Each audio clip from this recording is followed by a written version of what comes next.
Hi friends, ഇന്ന് നമ്മളിവിടെ പരിചയപ്പെടുന്ന സോഫ്റ്റ്വെയറാണ് നമ്മുടെ ഫോണിൻ്റെ ഹാർഡ്വെയർ ആൻഡ് സോഫ്റ്റ്വെയർ പരമായിട്ടുള്ള എല്ലാവിധ കാര്യങ്ങളും അറിയുന്ന ഒരു സോഫ്റ്റ്വെയറിനെ കുറിച്ചാണ് നമ്മളിന്ന് പരിചയപ്പെടുന്നത്.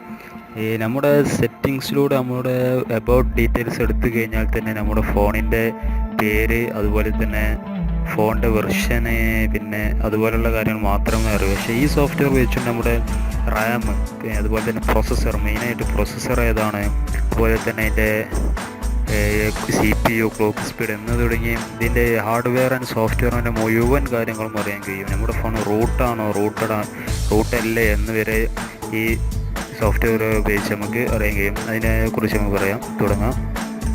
ഈ സോഫ്റ്റ്വെയർ ഓപ്പൺ ആക്കി കഴിഞ്ഞാൽ ഇതുപോലെ ഒരു ഓപ്ഷൻസ് കാണാം. SOS, device, system, battery, thermal, sensor, about, അങ്ങനെ തുടങ്ങിയ കുറച്ച് ഓപ്ഷൻസ് മേലെ കാണാം.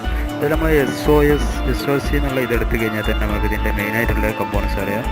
സാംസങ് ഈ ഫോണിൻ്റെ പ്രൊസസ്സർ ഏതാണെന്നുള്ളത് ആദ്യം നമുക്ക് അറിയാൻ കഴിയും. പ്രൊസസ്സർ സാംസങ് എക്സിനോസ് എന്ന് പറയുന്ന ഒരു പ്രൊസസ്സറാണ് ഈ ഡിവൈസിൻ്റേത്. അതിൻ്റെ സ്പെസിഫിക്കേഷൻ അത് ഇവിടെ ഉണ്ട്.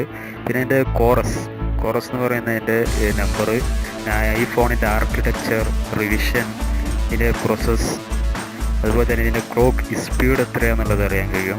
പിന്നെ എത്ര CPU ഉണ്ട്, എത്ര CPU ഇപ്പോൾ വർക്ക്ഡ് ആണ്, എത്ര എണ്ണം സ്റ്റോപ്പ് ആണെന്നുള്ളതെല്ലാം നമുക്കിതിൽ ഈ സോഫ്റ്റ്വെയർ വെച്ചിട്ട് അറിയാൻ കഴിയും. പിന്നെ നമ്മൾ ഈ CPUൻ്റെ ലോഡ് എത്രയാണെന്നുള്ളത് പെർസെൻറ്റേജിൽ അറിയുന്ന ഓരോ കപ്പാസിറ്റി ലോഡിനനുസരിച്ച് മാറിക്കൊണ്ടിരിക്കും.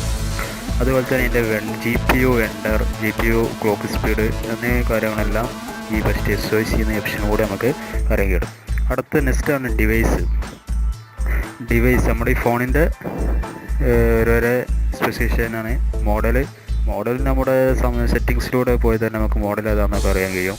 മോഡൽ സാംസങ് ഗാലക്സി J7 എന്ന് പറയുന്ന ഒരു ഡിവൈസാണ് ഇപ്പോൾ ഉള്ളത്. Brand Samsung. ബോർഡ് ഏതാണെന്നുള്ളത് അറിയാം. യൂണിവേഴ്സൽ 750 എന്ന് പറയുന്ന ബോർഡാണ്. ഹാർഡ്വെയർ സാംസങ് എക്സിനോസ് എന്ന് പറയുന്ന ഹാർഡ്വെയർ ആണ്. ഇതിൻ്റെ സ്ക്രീൻ സൈസ്, സ്ക്രീൻ റിസൊല്യൂഷൻ, ഇതിൻ്റെ സ്ക്രീൻ സൈസ് 5.50 ഇഞ്ചസ് ആണ്. സ്ക്രീൻ റിസൊല്യൂഷൻ, സ്ക്രീൻ ഡെൻസിറ്റി, പിന്നെ വെയിറ്റ് എത്രയാണ്, ഈ ഫോണിൻ്റെ 171 ഗ്രാമാണ്. പിന്നെ ടോട്ടൽ റാം അറിയാൻ കഴിയും. അതിൽ എത്ര ഇപ്പോൾ അവൈലബിൾ ആണ് എന്നുള്ളത് അറിയാം. എത്ര യൂസ് ചെയ്യുന്നുണ്ട് എന്നുള്ളതൊക്കെ അറിയാൻ കഴിയും. റാമിൻ്റെ ഇൻറ്റേർണൽ സ്റ്റോറേജ് എത്രയാണെന്നും അവൈലബിൾ സ്റ്റോറേജ് എത്ര ഉണ്ടെന്ന്, പിന്നെ അതുപോലെ നമ്മുടെ റിലീസ് ഡേറ്റ്, ഈ ഫോൺ എന്നാണ് റിലീസായത്, എടുത്ത് നമ്മൾ ഉപയോഗിക്കൽ കൊടുത്തിട്ട് എന്നാണ് എന്നുള്ള ഡേറ്റാണ് ഇത് കാണാൻ കഴിയുന്നത്. പിന്നെ അടുത്തത് നെക്സ്റ്റാണ് സിസ്റ്റം എന്ന് പറയുന്ന ഓപ്ഷൻ ഉണ്ട്. സിസ്റ്റം എടുത്തു കഴിഞ്ഞാൽ അതിൻ്റെ ആൻഡ്രോയിഡ് വെർഷൻ ഏതാണെന്നുള്ളത് അറിയാൻ കഴിയും നമുക്ക്. ആൻഡ്രോയിഡ് വെർഷൻ 6.0.1, പിന്നെ API ലെവൽ, അതിൻ്റെ security patch, boot loader, build ID, Java VM, open PGL, പിന്നെ കേണൽ. ഇതിൻ്റെ മെയിനായിട്ടുള്ള വെർഷനാണ് കേണൽ വെർഷൻ, കേണൽ ആർക്കിടെക്ചർ. പിന്നെ ഞാൻ പറഞ്ഞില്ലേ റൂട്ട് ആക്സസ് നമ്മുടെ ഫോൺ ഇപ്പോൾ റൂട്ടാണോ അല്ലേ എന്നുള്ളത് അറിയാം. എൻ്റെ ഫോണിൽ റൂട്ടല്ല, നോ എന്നുണ്ട്. റൂട്ട് ആക്സസിനെ കുറിച്ച് നമുക്ക് അറിയാൻ കഴിയും. പിന്നെ സിസ്റ്റം അപ്പ് ടൈം. പിന്നെ നെക്സ്റ്റാണ് ബാറ്ററിയെ കുറിച്ച് അറിയാൻ കഴിയും. ബാറ്ററിയുടെ ഹെൽത്ത് ഗുഡാണ്. അതിൻ്റെ ലെവൽ, പെർസെൻറ്റേജ് എത്ര ഉണ്ട് ചാർജ്, പിന്നെ അതുപോലെ പവർ സോഴ്സ് സ്റ്റാറ്റസ്, ടെക്നോളജി ഏതാണെന്നറിയാം. LiON എന്ന് പറയുന്ന ഒരു ടെക്നോളജിയാണ്. ടെമ്പറേച്ചർ, വോൾട്ടേജ്, അതിൻ്റെ ബാറ്ററിയുടെ കപ്പാസിറ്റി എത്രയാണെന്നുള്ളത് അറിയാൻ കഴിയും. പിന്നെ നെക്സ്റ്റാണ് തെർമൽ, അതിൻ്റെ ഡിഗ്രി സെൽഷ്യസിൽ അറിയിക്കുന്ന ഒരു സംഗതിയാണ്. പിന്നെ സെൻസറിൻ്റെ എല്ലാവിധ ഡീറ്റെയിൽസും ഇതിൽ അറിയുകയും അതിൻ്റെ ആക്സിലറേഷൻ, അതുപോലെ അതിൻ്റെ പ്രോക്സിമിറ്റി സെൻസർ, അതിൻ്റെയൊക്കെ ഡീറ്റെയിൽസ് മുഴുവനായിട്ട് ഇതിൽ ഈ സെറ്റിൽ നമുക്ക് കാണാൻ കഴിയും. ഇത്രയാണ് ഈ സോഫ്റ്റ്വെയറിൽ ഇൻക്ലൂഡ് ചെയ്തിട്ടുള്ളത്.